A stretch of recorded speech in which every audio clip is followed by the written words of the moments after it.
Iran को लेकर G7 का आया है बड़ा बयान। G7 देशों ने इजराइल का समर्थन किया है। इजराइल को आत्मरक्षा का अधिकार है, G7 का कहना है। ऐसे में ईरान कभी परमाणु हथियार नहीं रख सकता। G7 का ये बड़ा बयान आया है सामने। कनाडा में G7 शिखर सम्मेलन का आयोजन किया गया है और इस दौरान ये बड़ी जानकारी मिल रही है कि G7 देशों ने इजराइल का समर्थन किया है। आपको बता दें कि पिछले 5 दिन से ईरान इजराइल के बीच भयंकर युद्ध की तस्वीरें सामने आ रही है।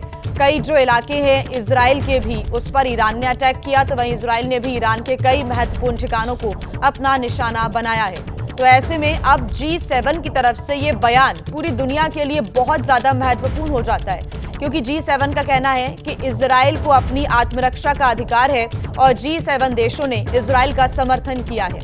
आपको बता दें, अमेरिका के राष्ट्रपति डोनाल्ड ट्रंप पहले भी ये कह चुके हैं कि ईरान को जो न्यूक्लियर समझौता है उस पर साइन कर देने चाहिए थे। तेहरान को तुरंत खाली करने की बात भी डोनाल्ड ट्रंप कहते हैं और अब ये बड़ी खबर सामने आई है।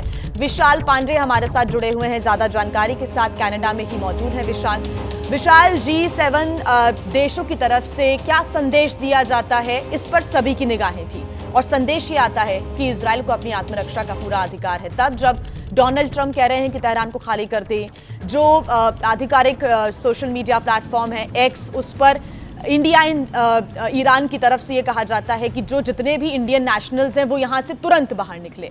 एक बड़ी कार्रवाई होने वाली है, शायद एक बड़ा संकेत यहाँ पर मिल रहा है विशाल।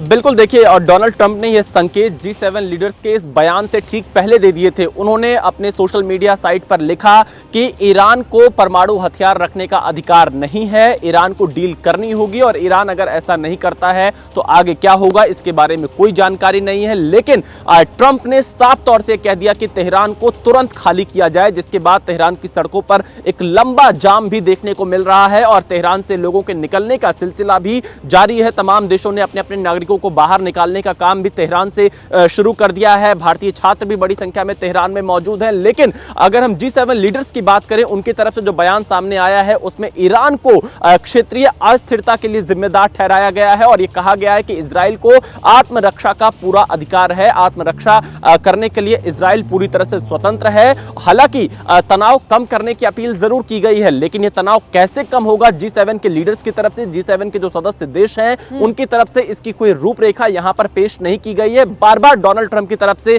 यह जरूर कहा गया कि ईरान को डील करनी होगी, परमाणु समझौता करना होगा ईरान को, लेकिन ईरान उस पर तैयार नहीं है। और इजराइल का यह मानना है कि अगर ईरान अपने परमाणु कार्यक्रम को जारी रखता है, इससे इजराइल की सुरक्षा को लगातार भविष्य में खतरा बना रहेगा और इसी को देखते हुए इजराइल ने सबसे पहले ईरान के जो तमाम सैन्य ठिकाने थे उनको निशाना बनाया था, जिसमें कुछ परमाणु ठिकाने भी बताए जा रहे थे, जिसके जवाब में ईरान ने इजराइल पर हमला किया। और बीते कुछ दिनों से इजराइल और ईरान का तनाव इतना ज्यादा बढ़ गया है कि क्षेत्रीय अस्थिरता लगातार पश्चिम एशिया में बढ़ती जा रही है, जिसकी वजह से अमेरिका की तरफ से तमाम और देशों की तरफ से ट्रैवल एडवाइजरी तक जारी की गई है। अपने नागरिकों की तरफ से तुरंत तमाम इलाकों को खाली करने के लिए कहा गया है, सुरक्षित स्थान पर रहने के लिए कहा गया है। लेकिन बड़ी बात यह है कि डोनाल्ड ट्रंप ने जब G7 के नेता एक मंच पर फोटो ऑप के लिए मौजूद थे, उस समय डोनाल्ड ट्रंप ने यह कहा कि वो अपनी इस विजिट को छोटा कर रहे हैं और G7 को बीच में छोड़कर ही उन्हें वाशिंगटन वापस जाना पड़ेगा। इसके मायने क्या हैं? क्या डोनाल्ड ट्रंप ईरान के ऊपर कोई बड़ा कदम उठाने वाले हैं, कोई बड़ा फैसला लेने वाले हैं? आखिरकार डोनाल्ड ट्रंप का संकेत किस बात को लेकर है? क्योंकि डोनाल्ड ट्रंप साफ तौर से कह रहे हैं कि ईरान को डील करना होगा, बातचीत की टेबल पर आना होगा, परमाणु का समझौता करना होगा और तमाम कार्यक्रमों से ईरान को दूर रहना होगा। लेकिन ईरान फिलहाल परमाणु कार्यक्रम से दूर रहता हुआ दिखाई नहीं दे रहा है। तो क्या जब वॉशिंगटन डीसी अब से थोड़ी देर में डोनाल्ड ट्रंप पहुंचेंगे तो ईरान पर कोई बड़ा फैसला लेने वाले हैं? क्योंकि ईरान लगातार इजराइल पर हमले कर रहा है, इजराइल भी ईरान पर हमले कर रहा है और जिसकी वजह से पूरे पश्चिम एशिया में जो हालात हैं वो बिगड़ते हुए दिखाई दे रहे हैं।